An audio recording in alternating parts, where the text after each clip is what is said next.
Baspa supremo માયાવતીએ મેરઠમાં ચૂંટણી રેલીમાં જાહેરાત કરી હતી કે જો રાજ્યમાં બસપાની સરકાર બનશે તો પશ્ચિમ યુપીને અલગ રાજ્ય બનાવવામાં આવશે। એટલું જ નહીં, તેમણે કહ્યું કે તેઓ મેરઠમાં હાઈકોર્ટની બેન્ચ લાવવા માટે તમામ પ્રયાસ કરશે। તો બીજી તરફ રાજસ્થાનમાં એક રેલીમાં વડાપ્રધાન મોદીએ મુસ્લિમોને વધુ બાળકો પેદા કરનારા અને ઘૂસણખોરો ગણાવ્યા હતા। તેના જવાબમાં એઆઈએમના નેતા અકબરુદ્દીન ઓવૈસીએ કહ્યું કે મુસ્લિમો ઘૂસણખોર નથી। મોદીના 5 ભાઈ બહેનો છે। યોગી આદિત્યનાથ, અટલ બિહારી વાજપેયી અને અમિત શાહના પણ 6 ભાઈ બહેન છે। અમે જ આ દેશને તાજમહેલ, કુતુબ મિનાર, લાલ કિલ્લો, જામા મસ્જિદ અને 4 મિનાર આપ્યા છે। અમે આ રાષ્ટ્રને શણગાર્યું છે। આપણે આ દેશના છીએ। આ દેશ આપણો છે અને હંમેશા રહેશે। તો આજ મુદ્દે हमारी સાથે સંવાદદાતા મેહુલ દુધરેજિયા લાઈવ જોડાઈ ગયા છે। જી મેહુલ, બસપા સુપ્રીમો માયાવતીએ જે રેલીમાં જાહેરાત કરી છે એ સમગ્ર મુદ્દે આપ શું કહેશો? જે પ્રમાણે લોકસભાનું જે ઇલેક્શન ચાલી રહ્યું છે તે દરમિયાન સમાજવાદી પાર્ટી, બહુજન સમાજવાદી પાર્ટી, કોંગ્રેસ, આ તમામનું જે ગઠબંધન છે તે અલગ અલગ જગ્યાઓ પર પ્રચાર શરૂ કરી દીધો છે।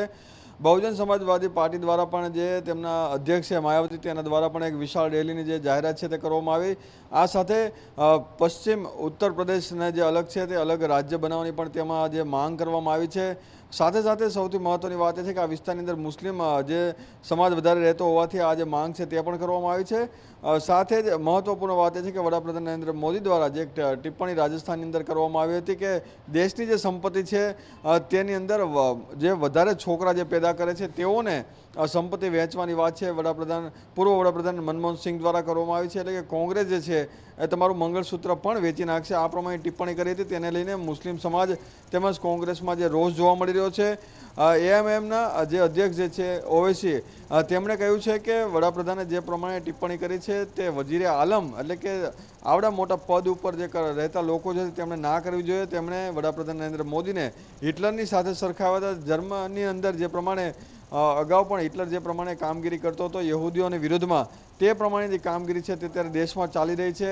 મુસ્લિમોએ ઘણું બધું દેશને આપ્યું છે। મુસ્લિમ રાજાઓ હતા તેમણે પણ ઘણું બધું આપ્યું છે। આ શાસનની અંદર પણ જે દેશનો વિકાસ થયો છે, ત્યારે મુસ્લિમ જે છે તમામ જે જગ્યા ઉપર ધીરે ધીરે અત્યારે વિકાસની સાથે સાથે તેઓ પણ દોડી રહ્યા છે। ત્યારે આ પ્રમાણે જે એક મોટા નેતા તરીકે અને સાથે એક વડાપ્રધાન લેવલના જે વ્યક્તિ છે તેણે આ પ્રમાણે જે ટિપ્પણી કરી છે તેનો જે વિરોધ છે તે પણ ઓવૈસીએ દર્શાવ્યો છે।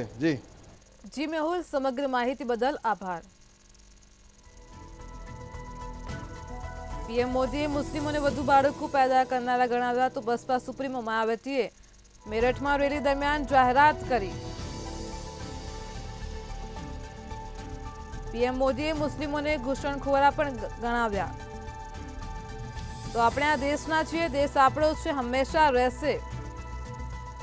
પશ્ચિમ યુપીને અલગ રાજ્ય બનાવવાની પણ જાહેરાત કરી છે। પીએમ મોદીએ મુસ્લિમોને વધુ બાળકો પેદા કરનારા ગણાવ્યા છે। મુસ્લિમો ઘૂસણખોર નથી।